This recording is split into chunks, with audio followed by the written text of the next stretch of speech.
dahulu. Silakan untuk ketua kelas memimpin doa. Mari teman-teman, sebelum pembelajaran kimia hari ini dimulai, kita berdoa terlebih dahulu. Doa dimulai.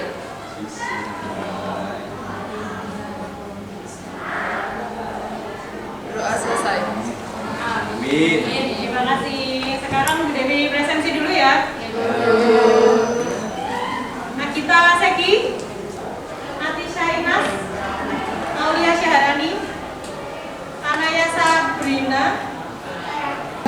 Sebelumnya kita udah sebelum halogen ini kita udah belajar golongan apa aja?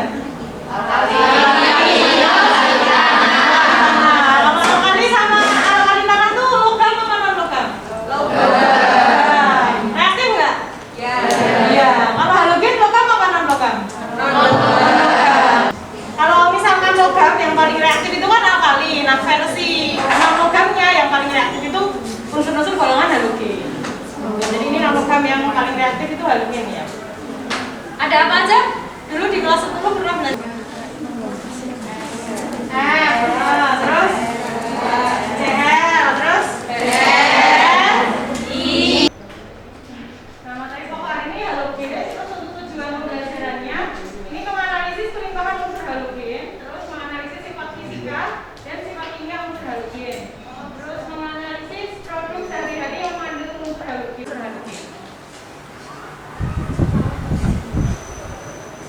Nah untuk orientasi masalahnya, orientasi masalah, salah satu aspek yang harus diawasi dari sanitasi kolam renang adalah kualitas airnya yang harus memenuhi syarat baik secara fisik, kimia maupun mikrobiologi. Kualitas air yang tersedia saat ini masih mengandung bakteri patogen, sehingga diperlukan desinfektan dalam pembersihan air kolam renang. Salah satunya yaitu pemberian senyawa kimia berupa senyawa klor berupa kaporit atau CaOCl2. ya, terima kasih. Berdasarkan tadi wacana yang sudah disampaikan oleh teman kalian tentang apa tuh, Pak? Kaporit untuk kolam renang. Mendesinfeksi kolam renang ya. Kira-kira setelah membaca wacana ini, pertanyaan yang muncul di benak kalian apa? Boleh angkat tangan, satu kelompok, satu ya. Ya, nomor 2. Apa saja manfaat klor selain untuk proses disinfeksi? Manfaatnya selain untuk desinfektan itu bisa untuk apa aja ya, klor. Terus ada yang lagi? Ya, kelompok 3. Bagaimana menentukan apakah jumlah klorin yang digunakan aman atau tidak? Apakah jumlah klorin yang digunakan aman atau tidak ya? Gimana cara menentukannya ya? Bagus. Yang lain? Ya, kelompok 6. Dari mana memperoleh unsur klor maupun unsur halogen lainnya? Ini di LKPD kalian sudah ada tabel data pengamatan ya? Iya. Dosis klorinnya berapa, terus nanti volume titrasi sama residu klorinnya berapa. Volume titrasinya nanti akan dapat di virtual lab-nya, nanti tinggal nyatet. Kalau residu klorinnya nanti itu melalui analisis kuantitatif, jadi melakukan perhitungan. Rumusnya sudah disertakan di LKPD. Itu terus nanti divisi. Nah dari data pengamatan ini, jadi sudah disediakan data informasinya di situ. Kemudian kalian tinggal menganalisis sifat kemetodikanya aja. Di situ ada titik relativity dari atom, energi ionisasi, aktivitas elektron dan elektronegatifan ya. Berarti nanti tinggal dianalisis saja. Kalau dalam satu golongan semakin ke bawah semakin gimana. Oke. Squeeze. Jadi keren. Itu awalnya yang paling utama dikurangi resiko. Fungsinya doang apa?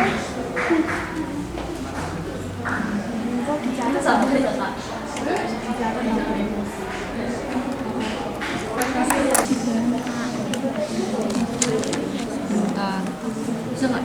Bisa? Ini aku buka iki iso. Iki aku buka petunjuk. Kok lucu kali. Demikianlah tertambahkan dari 9 sampai ke 25 botol yang tersisa. Oke. Balikannya apa tandanya balik? Kalau satunya dia nggak spontan, berarti satunya spontan.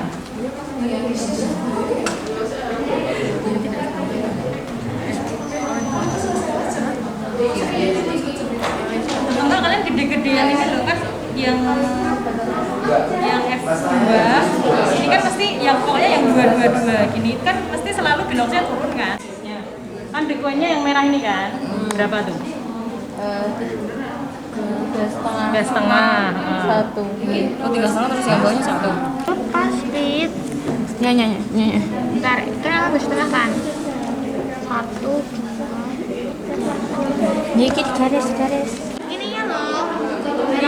Klorin iki rasih kebutuhan klorin kan ini klorin. 0,05. Siki ki separuh ini. Nah, ditulis kan? Wih, benar. Semakin kurang nggak sih? Apa yang biasa dua klorin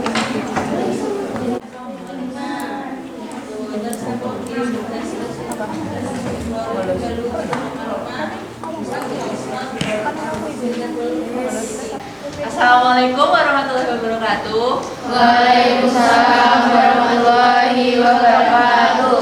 Kami dari kelompok 4 akan mempresentasikan tentang kelimpahan halogen. Yang pertama ada fluorin. Unsur fluorin atau F merupakan unsur yang terdapat pada beberapa mineral di alam seperti fluoropatit dan mineral fluorid. 0,1 itu kan turun bilok, berarti mengalami reduksi. Terus yang min 1 ke 0 itu kan berarti kenaikan bilok, berarti mengalami oksidasi. Nah terus nyari spontan nggak spontannya itu N0 sama dengan reduksi dikurangi oksidasi.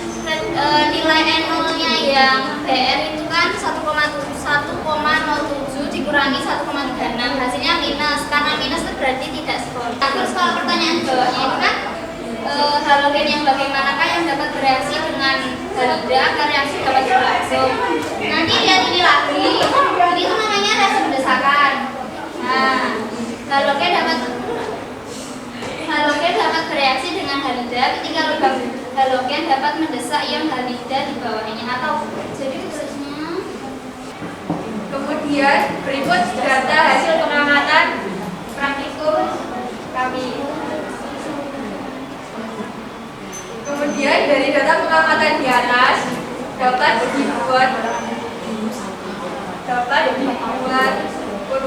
grafik kurva residual klorin sebagai C dan klorin dosis sebagai X.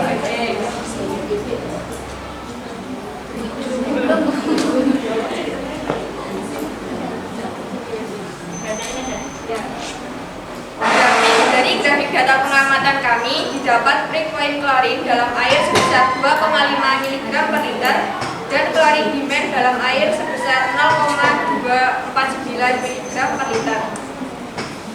Dari data tersebut dapat ditarik kesimpulan bahwa berdasarkan pengamatan yang telah kita lakukan, yang terkandung dalam air, klorin yang tergantung di dalam air tidak aman karena kurang dari batas kadar residu klorin yang diperbolehkan dalam air kolam renang oleh Peraturan Menteri Kesehatan RI tahun 2017 yaitu 1 sampai 1,5 mg per liter. Sedangkan berdasarkan pengamatan jumlah residu klorin dalam air yaitu 0,35 mg per liter, sehingga tidak efektif untuk disinfeksi air kolam. Jika ada digunakan untuk disinfeksi air kolam, maka dosis klorin harus ditambah agar sesuai dengan standar kadar residu yang sudah ditentukan. Nah setelah itu, setelah rusak itu baru ada Cl2 bebas atau residu klorin bebas. Nah itu yang dimanfaatkan untuk desinfeksi. Makanya kalau kita mau ngecek ini aman enggak, ini jumlah klorinnya itu pakainya yang klorin residu klorin. Dibandingkan sama umum itu adalah residu. Nah kadarnya kalau menurut Permenkes RI yang terbaru tahun 2017 itu sisa klor yang diperbolehkan untuk air kolam ya ini. Untuk air kolam itu 1 sampai 1,5. Jadi bagusnya itu dari antara 1 sampai 1,5. Nanti untuk air minum bentuknya beda lagi. Kalau air minum kadarnya harusnya lebih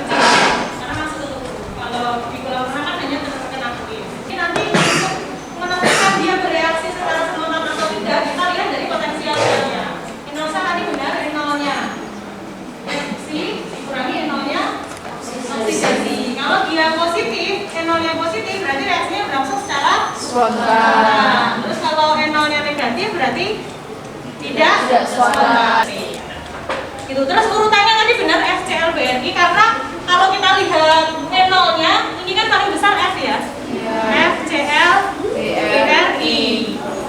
Ini semakin ke atas semakin besar. Syaratnya adalah halogen diatomiknya itu daya oksidasinya harus lebih besar daripada halidanya. Makanya yang lebih atas itu bisa mendesak yang halida yang bawah.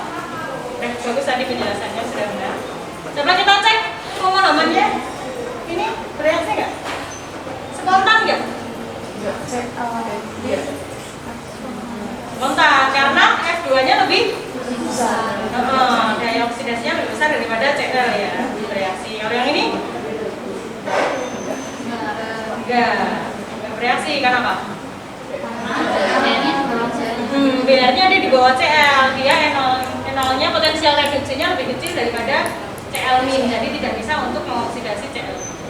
Produknya zat pengelantang itu dia selain memutihkan, itu juga bisa mendisinfeksi. Pernah dengar nggak? Karena dia sama-sama mengandung klor, yang dia punya sifat disinfektan. Terus lanjut bro, ini jadi film fotografi ya. Film fotografi zaman dulu. Terus ini buat obat penenang syaraf. Garam bromida itu buat obat penenang syaraf. Terus iodin, diabetadin itu sama ditambahkan di garam dapur kalian agar berhasil juga. Agar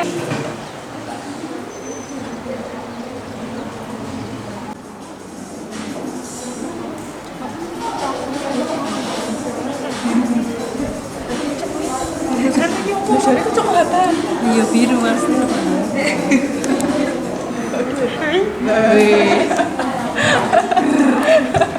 Salah. kalau padesan warnanya abu-abu. Ini yang kita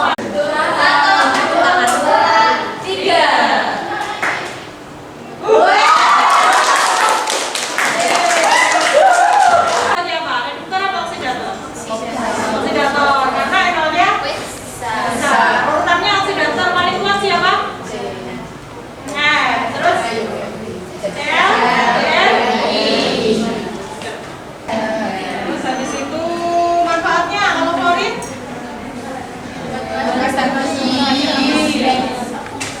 sama freon. Terus kalau klor desinfektan. Apa lagi?